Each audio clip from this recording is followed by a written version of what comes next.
ನಮಸ್ಕಾರ. ಇವತ್ತಿನ ವಿಡಿಯೋ ಈ ವಾರದಲ್ಲಿ ನಿಫ್ಟಿ 4% ಕೆಳಗೆ ಬಿದ್ದಿದೆ. ಮುಂದೇನು? ನಾನು ಡಾಕ್ಟರ್ ಭರತ್ ಚಂದ್ರ. ವಿಡಿಯೋಗಳ ಉದ್ದೇಶ ಕನ್ನಡಿಗರ ಫೈನಾನ್ಷಿಯಲ್ ಎಜುಕೇಶನ್. ಈ ವಾರ ನಿಫ್ಟಿ ಬಿದ್ದಿದೆ.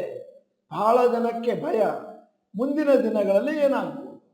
ಅದಕ್ಕೋಸ್ಕರ ಎಕನಾಮಿಕ್ ಟೈಮ್ಸ್ ನ್ಯೂಸ್ ಪೇಪರ್ ಅದರಲ್ಲಿ ಬಂದ ಆರ್ಟಿಕಲ್ನ ಸಾರಾಂಶವನ್ನು ನಿಮ್ಮ ಮುಂದೆ ಇಡ್ತಾ ಇದೆ. ನಿಫ್ಟಿ 50 ಈ ವಾರ 4.5% ಕೆಳಬಿದ್ದಿದೆ ಮತ್ತು ಇದು ವರ್ಸ್ಟ್ ಫಾಲ್ ಸಿನ್ಸ್ ಜೂನ್ 2022. ಸದ್ಯದ ಮಟ್ಟಿಗೆ ನಿಫ್ಟಿ 1000 ಪಾಯಿಂಟ್ ಕೆಳಗಿದೆ from the highest lifetime high. ಈ ಸಂಶೋಧನೆ ನಡೆಸಿದ್ದು ಕಳೆದ 10 ವರ್ಷಗಳಲ್ಲಿ ಏನಾಗಿದೆ ಅಂತ ತಿಳಿಸ್ಲಿಕ್ಕೋಸ್ಕರ. 10 ಒಕೇಶನ್ ಅಲ್ಲಿ ನಿಫ್ಟಿ 4%ಗಿಂತ ಕೆಳಗೆ ಬಿದ್ದಾಗ ಏನಾಯಿತು ಅಂತ ಹಿಸ್ಟಾರಿಕಲ್ ಡಾಟಾನ ನಿಮ್ಮ ಮುಂದೆ ಇರ್ತಾ ಇದ್ದಾವೆ. ಇದರಲ್ಲಿ ಕೊರೋನಾ ಎಕ್ಸೆಪ್ಷನಲ್ ಸಿಚುವೇಶನ್ ಅನ್ನ ನಾನು ಗಣನೆಗೆ ತಗೊಂಡಿಲ್ಲ. Performance after 4% weekly fall in Nifty 50 index. ಮೊದಲನೆಯ ಸಂದರ್ಭ ಸೆಪ್ಟೆಂಬರ್ 2015. ನಿಫ್ಟಿ ಕೆಳಗೆ ಬಿದ್ದದ್ದು -4.34%. Percentage change after 3 months +3.76%. ಇನ್ನೊಂದ್ಸತಿ ಎಕ್ಸ್ಪ್ಲೈನ್ ಮಾಡ್ತಾ ಇದ್ದೇನೆ. ಸೆಪ್ಟೆಂಬರ್ 2015 ಅಲ್ಲಿ ನಿಫ್ಟಿ ಒಂದು ವಾರದಲ್ಲಿ -4.34% ಬಿತ್ತು. ಆದರೆ ಮುಂದಿನ 3 ತಿಂಗಳ ಮೇಲೆ ತೆಗೆದು ನೋಡಿದಾಗ ಮಾರುಕಟ್ಟೆ +3.76% ಮೇಲಕ್ಕೆ ಹೋಗಿತ್ತು. 2 ಜಾನ್ವರಿ 2016ರಲ್ಲಿ Nifty fall -4.54%. Percentage change after 3 months 1.47%. 3 February 2016 ಅಲ್ಲಿ ನಿಫ್ಟಿ 6.79% ಕೆಳಗೆ ಬಿತ್ತು. 3 ತಿಂಗಳ ಮೇಲೆ +10.78%.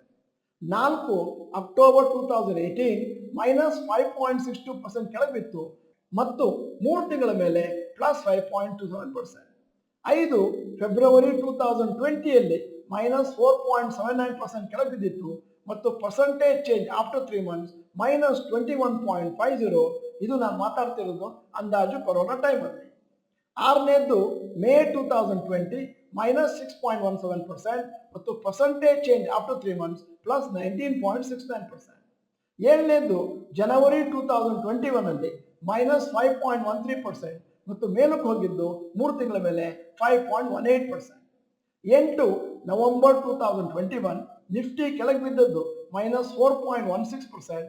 Percentage change after 3 months +1.47%. 9 year May 2022 ಅಲ್ಲಿ ನಿಫ್ಟಿ ಕೆಳಗೆ ಬಿದ್ದದ್ದು -4.04% ಮತ್ತು percentage change after 3 months +4.55%. 10 June 2022ರಲ್ಲಿ Nifty fall -5.61%. Percentage change after 3 months +16.61%. Average ಆಗಿ ಹೇಳ್ತಾ ಇದ್ದೇನೆ, ನಿಫ್ಟಿ 4%ಗಿಂತ ಕೆಳಗೆ ಬಿದ್ದಾಗ ಒಂದು ವಾರದಲ್ಲಿ ಮುಂದಿನ 3 ತಿಂಗಳಲ್ಲಿ 4.73% ಮೇಲಕ್ಕೆ ಹೋಗಿತ್ತು. ಅನಲಿಸ್ಟ್ಗಳು ಏನ್ ಹೇಳ್ತಾರೆ ಅಂತಂದ್ರೆ, ಈ ರಿಕವರಿ ಏನಿದೆ that depends on FI slow down or stop their selling of Indian stocks. ಅಂದ್ರೆ FIಗಳು ಮುಂದಿನ ದಿನಗಳಲ್ಲಿ ತಮ್ಮ ಮಾರಾಟವನ್ನು ಬಂದ್ ಮಾಡ್ತಾರ ಅಥವಾ ಹಣವನ್ನು ಹಾಕ್ಲಿಕ್ಕೆ ಪ್ರಾರಂಭ ಮಾಡ್ತಾರ, ಅದರ ಮೇಲೆ ಡಿಪೆಂಡ್ ಆಗಿದೆ. 9 ಔಟ್ ಆಫ್ 10 ಒಕೇಶನ್ಸ್ ಹಿಂದಿನ ದಿನಗಳಲ್ಲಿ ನಿಫ್ಟಿ 4% ಕೆಳಗೆ ಬಿದ್ದಾಗ 3 ತಿಂಗಳ ಒಳಗಾಗಿ ಮತ್ತೆ ರಿಕವರಿಯನ್ನು ಕಂಡಿತ್ತು. ಅದರಿಂದಾಗಿ ಈ ಸತಿ ಕೂಡ ಅದೇ ತರ ಆಗ್ಬೋದು ಅನ್ನುವಂಥದ್ದು ತಜ್ಞರ ಅಭಿಪ್ರಾಯ. ಆದರೆ ನಿಫ್ಟಿಯಲ್ಲಿ ರಿಕವರಿ ಅಂದ ತಕ್ಷಣ ನೀವು ಹ್ಯೂಜ್ ರ್ಯಾಲಿ ಬರ್ಬೋದು ಅಂತ ನಿರೀಕ್ಷೆ ಮಾಡ್ಬೋದು. ಹೇಗೆಂದ್ರೆ June 2024 to September 2024 Nifty rallied from 22,500 ಇಂದ 26,200.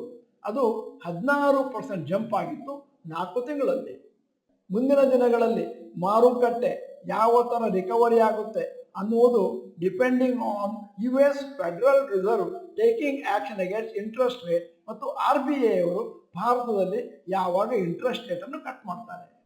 ಇವತ್ತು ಮಾರುಕಟ್ಟೆ ಒಳ್ಳೆಯ ರ್ಯಾಲಿಯನ್ನು ಕಂಡಿತು ಮೊದಲ ಭಾಗದಲ್ಲಿ.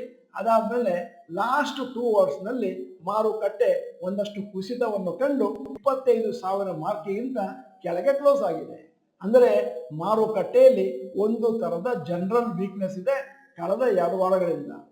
ದೀರ್ಘ ಅವಧಿಯ ಹೂಡಿಕೆದಾರರಿಗೆ ಈ ರೀತಿ ಮಾರುಕಟ್ಟೆಯಲ್ಲಿ ಕುಸಿತ ಬಂದಾಗ ಹಬ್ಬದ ವಾತಾವರಣ ಯಾಕಂದ್ರೆ ಇವತ್ತಿನವರೆಗೆ ಫಂಡಮೆಂಟಲಿ ಸ್ಟ್ರಾಂಗ್ ಆಗಿರುವ ಷೇರುಗಳನ್ನು ಕೊಂಡಂತ ಇವರು ಮತ್ತೊಂದಷ್ಟು ಕಡಿಮೆ ಬೆಲೆಯಲ್ಲಿ ಅವೇ ಷೇರುಗಳನ್ನು ಕೊಳ್ತಾರೆ ಮತ್ತು ಆವರೇಜ್ ಮಾಡ್ಕೊಳ್ತಾರೆ.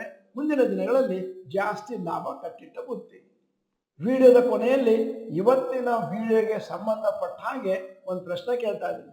ಮಾರುಕಟ್ಟೆ ಹಿಂದಿನ ದಿನಗಳಲ್ಲಿ 4% ಬಿದ್ದಾದ ಮೇಲೆ ಪುನಃ ಮೇಲಕ್ಕೆ ಹೋಗಿತ್ತು. ಇದು ಅಂಕಿಅಂಶಗಳು. ನೀವು ಕೂಡ ಈ ಅಂಕಿಅಂಶಗಳನ್ನು ನಿಜ ಎಂದು ನಂಬ್ತೀರಾ? ಎಸ್ ಅಥವಾ ನೋ ಅಂತ ದಯವಿಟ್ಟು ಟೈಪ್ ಮಾಡಿ. ನೀವು ಡಾಕ್ಟರ್ ಭರತ್ ಚಂದ್ರ ಇನ್ಸ್ಟಿಟ್ಯೂಟ್ ಕನ್ನಡ ಚಾನೆಲ್ ಮೆಂಬರ್ ಅಲ್ಲ ಅಂತಂದ್ರೆ ಇದೀಗ ಸಮಯ. ಸಬ್ಸ್ಕ್ರಿಪ್ಷನ್ ಬಟನ್, ಬೆಲ್ ಐಕಾನ್ ಒತ್ತಿ. ವಿಡಿಯೋ ಚೆನ್ನಾಗಿದ್ರೆ ಲೈಕ್ ಬಟನ್ ಒತ್ತೋದನ್ನು ಮರಿಬೇಡಿ. ವಿಡಿಯೋನ ನಿಮ್ಮ ಎಲ್ಲಾ ಸ್ನೇಹಿತರಿಗೂ ಫಾರ್ವರ್ಡ್ ಮಾಡಿ. ವಿಡಿಯೋನ ಸಂಪೂರ್ಣವಾಗಿ ನೋಡಿದ್ದಕ್ಕೆ ಧನ್ಯವಾದಗಳು. ನಮಸ್ಕಾರ.